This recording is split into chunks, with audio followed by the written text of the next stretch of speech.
الشیطان الرجیم بسم اللہ الرحمن الرحیم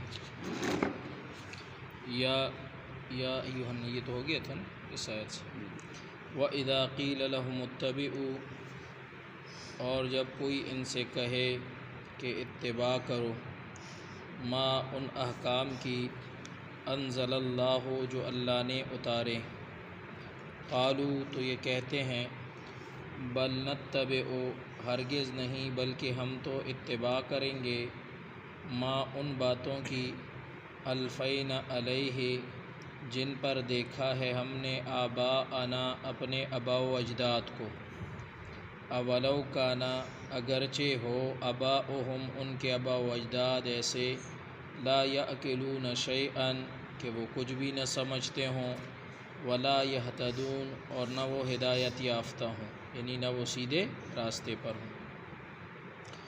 گزشتہ آیات میں اللہ رب العزت نے مشرکین کا جو طریقہ تھا یعنی حلال چیزوں کو حرام کرنا، اس کی غلطی اللہ نے بیان فرمائی تھی کہ یہ طریقہ ان کا درست نہیں ہے کہ وہ اللہ کی حلال کی ہوئی چیزوں کو اپنے اوپر کیا کر دیتے ہیں، حرام کر دیتے ہیں۔ آگے اللہ رب العزت نے مشرکین کے اس باطل عمل کی دلیل کہ وہ کس چیز سے دلیل پکڑتے ہیں، اس کے باطل ہونے کی اللہ نے دلیل بیان فرمائی ہے، اور ان کی جو دلیل ہے اس کا اللہ تعالیٰ نے باطل ہونا بیان فرمایا ہے۔ ہر بندہ جب کوئی کام کرتا ہے نا تو اس پر اس کے پاس کوئی نہ کوئی دلیل ہوتی ہے۔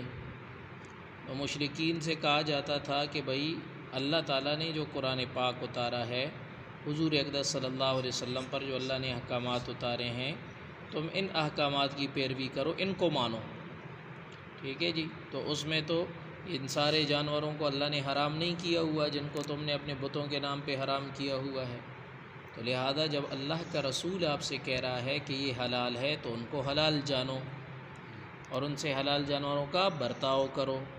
تو وہ کہتے تھے نہیں بھائی، ہم تو اللہ یا اللہ کے رسول کی بات نہیں مانیں گے، ہم تو اس بات کو مانیں گے جس پر ہم نے اپنے باپ دادا کو دیکھا، زمونگا پلار نیکا جیسا کولو گن مونگا واکو، ہمارے باپ دادا جو کرتے تھے ہم وہی کریں گے، ٹھیک ہے جی۔ ہم اپنے باپ دادا کا طریقہ نہیں چھوڑ سکتے۔ اب اللہ رب العزت نے فرمایا کہ یہاں دیکھیں، ایک طرف تو ان کو دعوت دی جا رہی ہے قرآن پاک کی، اللہ کے کتاب کی پیروی کرنے کی، اللہ کے رسول کی بات ماننے کی ان کو دعوت دی جا رہی ہے۔ دوسری طرف وہ دلیل میں کیا پیش کر رہے ہیں، اپنے باپ دادوں کو، کہ ہمارے باپ دادا کا جو طریقہ ہے ہم وہ مانیں گے، قرآن کو نہیں مانیں گے، اللہ کے رسول کی بات ہم نہیں مانیں گے، ہم اپنے رواج پہ چلیں گے، جو ہم نے بڑوں کا رواج دیکھا، باپ کا رواج، دادے کا رواج، پردادے کا رواج، وہ جو رواج اور طریقہ ہے ہم اس پر چلیں گے۔ قرآن پاک اس کے خلاف کہہ رہا ہے، اللہ کا رسول اس کے خلاف کہہ رہا ہے، کہتے رہیں، ہم نے ان کی بات نہیں مانی۔ اب اللہ رب العزت نے فرمایا کہ انہوں نے جو اپنے باپ داداؤں کے طریقے کو اپنایا ہوا ہے، تو باپ دادے کا طریقہ وہ بندہ کس وقت اپناتا ہے؟ پہلی صورت کہ وہ باپ دادا ہدایت یافتہ ہوں، وہ باپ دادا کیا ہوں؟ ہدایت یافتہ ہوں، انہوں نے بھی اللہ کے کتاب کی پیروی کی ہو، انہوں نے بھی اللہ کے رسول کی بات کو مانا ہو۔ تو اگر آپ کا باپ دادا ایسا ہے کہ وہ ہدایت یافتہ ہے، وہ اللہ کی کتاب کے مطابق زندگی گزارتا رہا ہے، اللہ ہی کی کتاب کی تعلیم دیتا رہا ہے، اور اللہ کے رسول کی بات کو مانتا رہا ہے، اور اللہ کے رسول کی بات ہی آپ کو بتاتا رہا ہے، تو ایسے باپ دادا کی بات تو مانو۔ لیکن اگر باپ دادا ہدایت یافتہ ہی نہیں ہے، اس کو اللہ اور اس کے رسول کے بات کا سرے سے پتہ ہی نہیں ہے، اس نے رواج بنائے ہوئے تھے، اپنے طریقے بنائے ہوئے تھے، تو تمہیں اجازت نہیں ہے کہ ان کے طریقوں کی کیا کرو؟ پیروی کرو۔ ایسے باپ داؤں کے غلط رواجوں کو اور غلط طریقوں کو کفار مکہ کا وہ یہ تھا، نظریہ تھا اور سوچ تھی کہ وہ اللہ اور رسول کے دین کے مقابلے میں ان کو پیش کرتے تھے۔ دوسرا اللہ رب العزت نے فرمایا کہ باپ دادا کی پیروی کر رہے ہیں، اگرچہ کہ ان کے باپ دادا میں کوئی عقل ہی نہیں تھی۔ تو اس سے یہ پتہ چلا کہ اگر باپ دادا نے کوئی ایسا طریقہ آپ کے لیے چھوڑا ہوا ہے کہ جو خود براہ راست قرآن اور سنت میں تو نہیں ہے، لیکن عقل کے ذریعے قرآن اور سنت سے نکالا گیا ہے، قیاس کے ذریعے، اجتہاد کے ذریعے سے۔ اور وہ باپ دادا اتنے بڑے عالم تھے کہ وہ اجتہاد کر سکتے تھے، وہ قرآن اور سنت کو سمجھتے تھے اور اس سے عقل کے ذریعے سے استنباط کر کے مسئلہ نکال سکتے تھے۔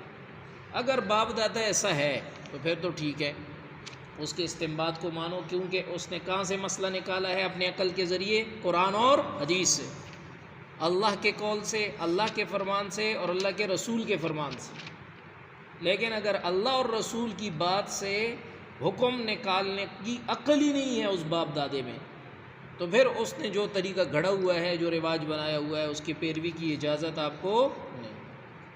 تو غیر مقلدین حضرات جو ہے نا، غیر مقلدین اہل حدیث، وہ ہمیں کہتے ہیں دیکھو مشرکین مکہ والی آتے ہیں تمہارے اندر، تم بھی شرک کرتے ہو، کہتے ہو کہ ہم ابو حنیفہ کی بات مانیں گے، ٹھیک ہے جی، ہم کس کی بات مانیں گے؟ امام ابو حنیفہ کی بات مانیں گے۔ آگے اللہ کیا فرماتے ہیں؟ وَإِذَا قِيلَ لَهُمُ اتَّبِعُوا مَا أَنزَلَ اللَّهُ، کہ بھائی جو اللہ نے اتارا ہے نا وہ مانو، اس کی پیروی کرو۔ تو مشرکین مکہ کیا کہتے ہیں؟ نہیں بھائی، نَتَّبِعُ مَا أَلْفَيْنَا عَلَيْهِ آبَاءَنَا، ہم تو اس بات کی پیروی کریں گے جس پر ہم نے اپنے باپ دادوں کو دیکھا ہے، جس پر ہم نے اپنے باپ دادا کو پایا ہے، ہم تو ان کے طریقے پہ چلیں گے۔ کہتے ہیں ہم تمہیں حدیث پیش کرتے ہیں اور تم کہتے ہو کہ ہم نے اپنے باپ دادا امام ابو حنیفہ کو اور فلاں امام کو اور فلاں امام کو جس طریقے پہ دیکھا ہے ہم تو اسی پہ چلیں گے۔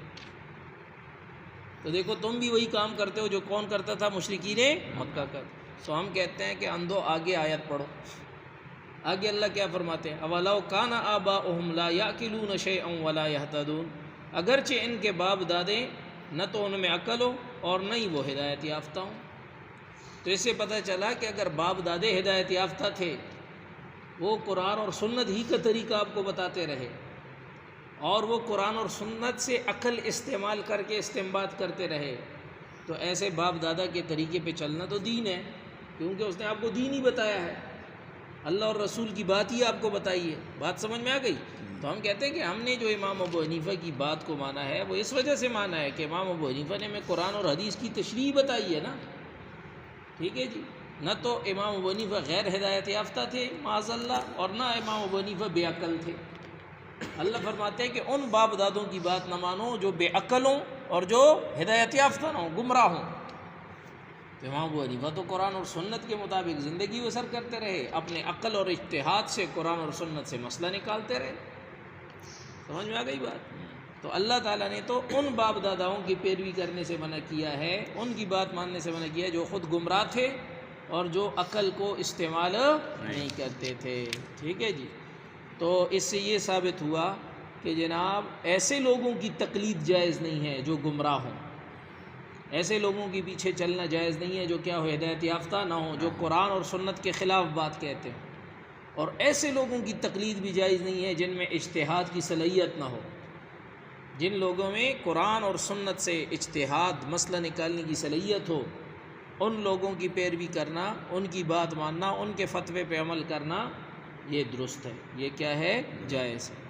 تو اس میں اللہ تعالیٰ نے گویا اشارہ دے دیا کہ بھئی یہتدون میں داخل ہو گئی قرآن اور سنت۔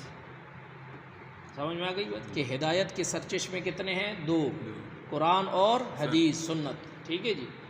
اور یعقلون میں اللہ تعالیٰ نے اشارہ دے دیا کہ جناب اپنی عقل اور اجتہاد کے ذریعے ایک مسئلہ بندہ نکالے، پھر اگر اس پر سب کا اتفاق ہو جائے تو وہ ہوگا اجماع، اور اگر اس پر سب کا اتفاق نہ ہو تو اس کو کیا کہتے ہیں؟ قیاس اور اجتہاد۔ تو لہذا یہ دین کے چار سرچشمے ہو گئے، ایک تو ہو گیا جناب قرآن، دوسرا حدیث اور سنت، تیسرا جناب اجماع، اور چوتھا قیاس، صحیح ہے جی۔ تو ان سے اگر کوئی بندہ دلیل لا کے آپ کو دے رہا ہے تو اس کی پیروی تو آپ کریں گے، لیکن اگر کسی کے پاس اپنی بات پر نہ قرآن سے دلیل موجود ہے، نہ حدیث سے دلیل موجود ہے، نہ اجماع سے دلیل موجود ہے، نہ قیاس سے دلیل موجود ہے، تو وہ بات باطل ہے۔ وہ بات کیا ہوگی؟ باطل۔ اس کی پیروی کرنا، اس بات کو ماننا، اس بات کے پیچھے چلنا وہ غلط ہوگا۔